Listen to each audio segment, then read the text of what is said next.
Haggai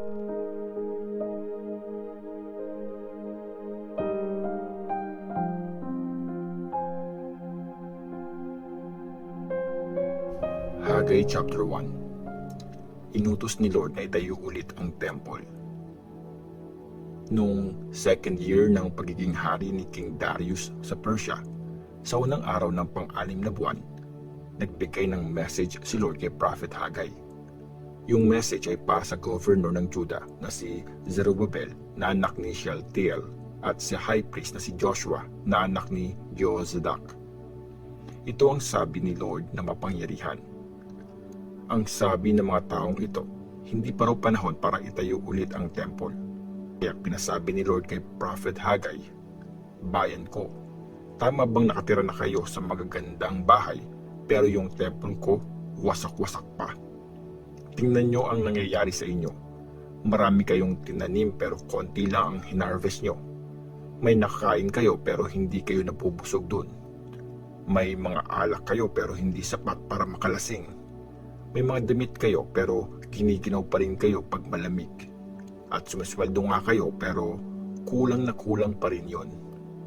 Isip-isipin nyo kung bakit ganyan ang nangyayari. Umakyat kayo sa mga bundok at kumuha ng mga kahoy. Itayo nyo ulit ang temple.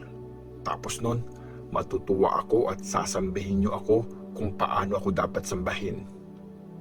Nag-expect kayo ng maraming harvest pero konti lang ang naani nyo. At nung iuwi nyo na ang na-harvest nyo, hinipan ko ang mga yon. Bakit? Kasi hinayaan nyo lang na wasak-wasak ang temple ko habang busy kayo nag-aayos ng kanya-kanya nyong bahay. Kaya hindi bumuhos ang ulan at walang tumubo sa lupa. Pinatuyo ko ang lupa, mga bundok at bukid, mga taniman ng ubas, olive tree at lahat ng pananim. Apektado ang mga tao at hayop at lahat ng pinaghirapan nyo. Sinunod ng mga tao ang utos ni Lord. Natakot kay Lord ang lahat ng tao. Sinunod nila Zerubbabel, Joshua at ang lahat ng mga taong bumalik galing sa pagkakatapon sa Babylonia yung mga pinasabi ni Lord kay Prophet Haggai. Sinunod nila ang mga inutos ni Lord na Diyos nila. Tapos sinabi ni Haggai sa mga tao ang message ni Lord. Kasama niyo ako. Pangako yan. Na-inspire ni Lord ang lahat para gawin na ang temple.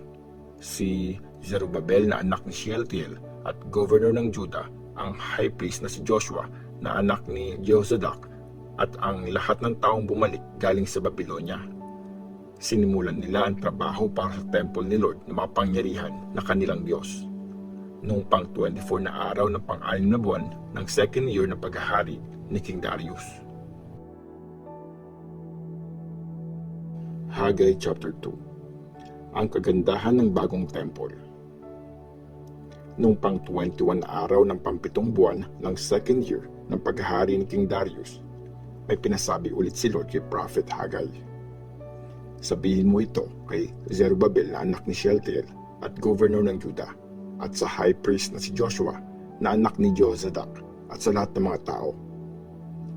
Meron ba ditong nakakaalala kung gaano kaganda yung temple dati?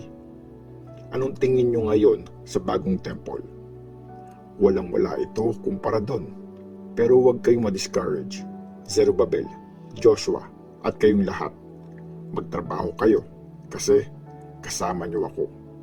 Ako si Lord na mapangyarihan sa lahat. Nung lumabas kayo sa Egypt, pinangako ko yan sa inyo. Kasama nyo pa rin ako. Huwag kayong matakot. Malapit ko nang yanigin ang langit at lupa, ang dagat at mga lupain.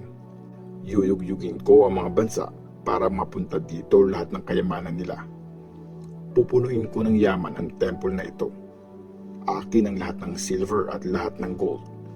Magiging mas maganda ang bagong temple kesa doon sa dati. At sa lugar na ito, gagawin kong sagana ang aking bayan. Si Lord na mapangyarihan sa lahat ang nagsabi nito. Tinanong ng prophet ang mga priest. Noong pang 24 na araw ng pang-siyam na buwan ng taong ding yon, kinausap ulit ni Lord si Prophet Haggai. Sabi ni Lord na makapangyarihan, itanong mo sa mga priest kung anong masasabi nila dito. Paano kung may kumuha ng piraso ng karneng na offer na bilang sacrifice at nilagay niya yon sa tunuping laylayan ng damit niya? Tapos, nadikit yung damit niya sa tinapay, sa ulam, alak, olive oil o sa kahit anong pagkain. Magiging banal din ba yung pagkain na yon? Ang sagot ng mga priest, hindi. Tapos, tinanong ni Hagay, ay kung ganito, may taong tinuturing na marumi kasi humawak siya ng bangkay. Paano pag hinawakan niya yung kahit anong pagkain na nabanggit kanina? Magiging marumi din ba yung pagkain? Sumagot ang mga priest, oo.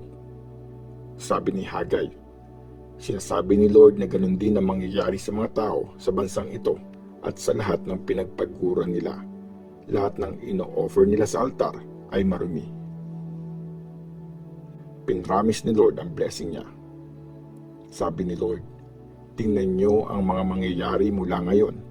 Nung hindi niyo pa sinisimulan ang pagtatayo sa temple, ano bang sitwasyon niyo noon? Ina-expect niyo noon na 200 na kilo yung isang tali ng trigo na makukuha niyo. Pero 100 lang pala. Akala niyo makakasalo kayo ng 100 liters na alak.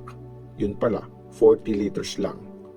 Nagpadala ako ng mainit na hangin, ulan na yelo at mga peste para sirain ang lahat ng tinanim nyo. Pero hindi pa rin kayo nagbalik loob sa akin. Pang 24 na araw na ngayon ng pang-siyam na buwan at nakumpleto na ang paglalagay ng pundasyon ng temple.